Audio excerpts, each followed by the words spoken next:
Why has YouTube been so hard? Wasn't it supposed to be easy on small channels? Isn't that what everyone had been telling us? If you've ever felt like YouTube is way harder than what you've been told or than what you've expected, you're not alone. I've been there. Honestly, I'm still there. Today, I want to talk to you about why so many new YouTube channels struggle and why it's totally normal. So, grab your coffee or tea or hot water and let's get real about this. This is Christy, and today I come to you with a red eye, but hey, I won't let that stop me. So, let's get right into it.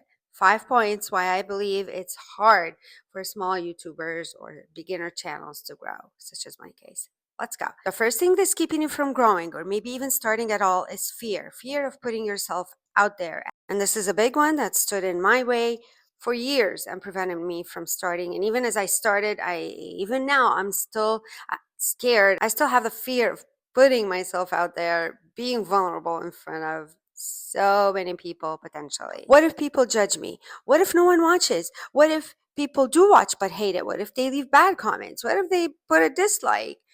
So many what ifs. What if I don't succeed? So many what ifs. It's like standing in a room full of strangers and say, hey, look at me, look at me. It's petrifying. This is the exact opposite of what so many of us are comfortable with. Who can feel me? Who can relate? Raise your hand. Leave a comment. Let me know. But here's the thing. Every YouTuber that you fell in love with, every big YouTuber you see out there has been through this, was there at some point in time when they started. So you're not alone. I'm not alone. We're all on it together, right? Another thing I want to mention when it comes to being out there, putting yourself out there. I did Instagram and TikTok a couple years ago because I was too scared to start YouTube. And I don't know how, but my friends and family found me, especially on Instagram. Although I never had a personal account on Instagram, like I never posted personal things before. When I started posting reels. I was doing digital marketing. So I don't know how they found me, but they did. However, this hasn't been the case on YouTube. So take comfort in the fact that people are not going to find you easily on YouTube. That is the double-edged sword. YouTube doesn't push out small channels as much as TikTok and Instagram. Therefore, don't worry about it. No one is going to find you unless you go viral, you get big. And by then, you're not even going to care anymore. The second point, what keeps you from growing is perfectionism paralysis. Oh boy, my perfectionists, I see you. I feel you. I am you. Because I know that we always want everything to be perfect, the lighting, the sound, the editing, the skin, the hair, the clothes, the mood. I know. I know. And when we see that it's not perfect, because it never will be, we are stuck editing and editing again and watching again and overthinking and questioning the thumbnail and questioning the title and questioning every edit. Is it too much? Is this editing feature too much? Did I overdo it? Is it tacky? Did I underdo it? Are they going to get bored? Am I going to be able to retain their attention? The list goes on.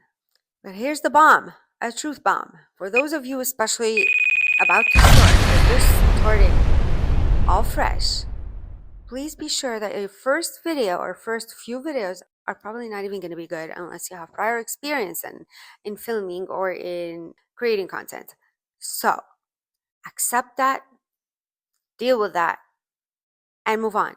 Don't let perfectionism stand in your way. If you don't practice, if you don't start even bad, you're never going to get anywhere. You're not going to get monetized in a day or two or a week or two, believe me, or even a month or two as a beginner with zero prior experience. So don't worry about it. Just start. And with every video you learn. Number 3, I know you're feeling it. Small growth and feeling invisible.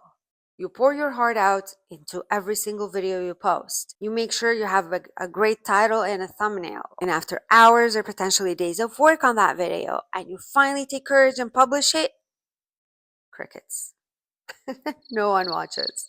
Or maybe you get 5 watches, 10, 20, or maybe even 50 views. And although that is amazing, especially for beginners, but it's disappointing because it does not feel equivalent with the amount of time that we've put on that video. I know that it feels like no one cares. And even those that do watch, well, they might not even come back, or they might not even put a like or comment, or might not even subscribe.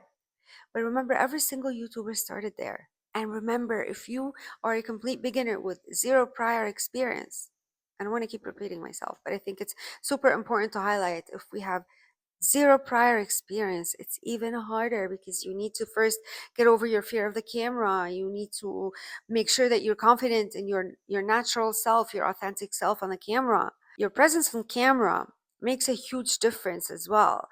And all this takes practice and it takes time. And this brings me to my next point, comparison. Oh boy, it's so easy to fall into this trap. It's human nature to compare ourselves to others, to other channels, maybe channels that started around the same time as you, or maybe channels that started a little bit earlier, or maybe even after you, but you see them skyrocketing, or maybe even getting twice the views or three times the views as you do, or growing faster. But you don't know the background of that creator. You don't know their prior experience. You don't know if they've been on other platforms. You don't know if they've been creating content for years. You don't know if they were bloggers. You don't know if they had other YouTube channels, faceless, or maybe even in other niches that you're not aware of. You don't know if they've hired someone to coach them or to as a mentor. You don't know if they have an editor who edits their videos to make them more engaging and more fun to watch. We know nothing unless the creator comes out and says that he or she has had prior experience or not. Unless they discuss their history prior to this YouTube channel, you have no idea. So please don't compare yourself, because their journey is not like yours. You might have caught them while they're on their step 20 or 100, but you're just still at step 1. So don't compare. Plus, the niche you choose, if you choose a niche, that is, I mean, that makes a big difference. Some niches get way more views and way more engagement than others. So let me give you an example. There's a YouTube that my daughter is subscribed to and she loves watching him. He's an entertainer. His first video on his channel was how I got 1 million TikTok followers. I mean, if that doesn't attract attention, if that doesn't attract viewers, then I don't know what would. That's his first video, but he wasn't lying. He was telling the truth. He was sharing his journey on another platform. But because he had so many followers in a short period of time, or in a certain period of time on another platform, that alone granted him all these views on YouTube. And he started off strongly like that. He's had experience in content creation on another platform. So there you go. That's a very simple example of how people can bring in their prior experience into YouTube and experience success on YouTube way faster than someone who is a beginner. And then a lot of those people sit there and tell us how easy YouTube is and how easy it is to make money on YouTube and how easy it is to get a lot of subscribers and to get a lot of views. Do this, this, that, and you'll get there. But hello, for complete beginners, you're blind at the beginning. You're blind, and your eyesight is going to come to you little by little, slowly, every time you learn one or two things. So take it easy on yourself, and please don't fall for the trap of comparison, because that is going to be the worst. It's going to make you give up. This brings me to my last point, but it's a big one nonetheless. The amount of work that it requires to post just one video on YouTube, not to actually post, but the whole process. If we want to give ourselves a better chance of success, of getting the most views possible, you always want to make sure that the topic that you're thinking of creating a video on brings in a lot of views and is worth spending all this time on, because you're not creating content just for you, you're creating content for the viewers, right? So at the same time, it has to be something that interests you, because if you keep creating videos that don't interest you just because they're trendy, you're going to give up. It's going to be very discouraging. Then you have to plan your next topic and your next topic, and you have to research titles, and you have to research thumbnails, and then create the thumbnails, film the video, edit the video. That's all very time consuming, and it's so easy to get overwhelmed and feel like this is too much. And maybe at some point you might even feel like this isn't even worth it. For example, like, or people around you telling you that this isn't worth it. Like my husband told me about a month ago, why are you doing all that? It's not even worth it. That's his opinion. I've been fighting the urge to not give up, because like today I woke up with my eyes red. I don't know what happened to it. Some sort of allergy. Usually I would have let that stop me, but I didn't want to let that stop me. Another thing, my husband usually leaves the house in the morning earlier, but these days for some reason he's not, because he starts work like midday. So but he usually leaves earlier anyway these days, because I need to film, he's not leaving earlier. Go figure. Usually, again, I would have let that stop me. I'm not letting that stop me. I know it's a lot of work, but if you truly love it, if you're enjoying the journey, don't give up.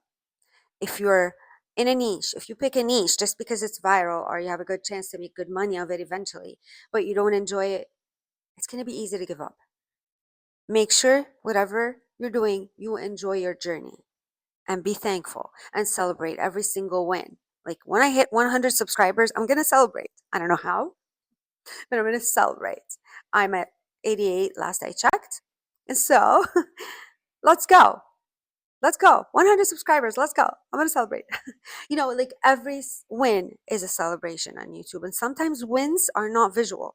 They're not visible to people or even to you, but you feel it inside of you. Like it's been giving me a lot of confidence. YouTube has been like therapy for me, believe it or not. I hope you feel the same way. I hope I'm offering you value, because that's what I'm here for, to offer you value, to share my journey as well as a part of it. So if you're struggling with any of these things, fear, comparison, overwhelmed, feeling like it's not worth it, feeling like you're going to stop every time or every day, or disappointment and all that stuff, please know that you're not alone. I'm here for you. We're here for each other. My point of this YouTube channel is to create a community that is passionate, a community who wants to learn and grow together and support each other on the way, the right way, not like fake support, what I call fake support, but the right way, by truly being engaged. You're not alone, and I'm right there with you. I believe in us. I believe in you. I believe in myself. I believe in this whole community. I believe in the power of showing up even when it's hard. And I also believe that people who need to hear your voice are going to find you eventually, even if it takes longer, but only if you stick around, only if you don't give up. So if this video resonated with any of you, please subscribe and follow my journey. And let me know in the comments, what's the hardest part, or what's been the hardest part of your YouTube journey. Thanks for hanging out with me. You got this. I appreciate every single one of you, and I'll see you on the next one.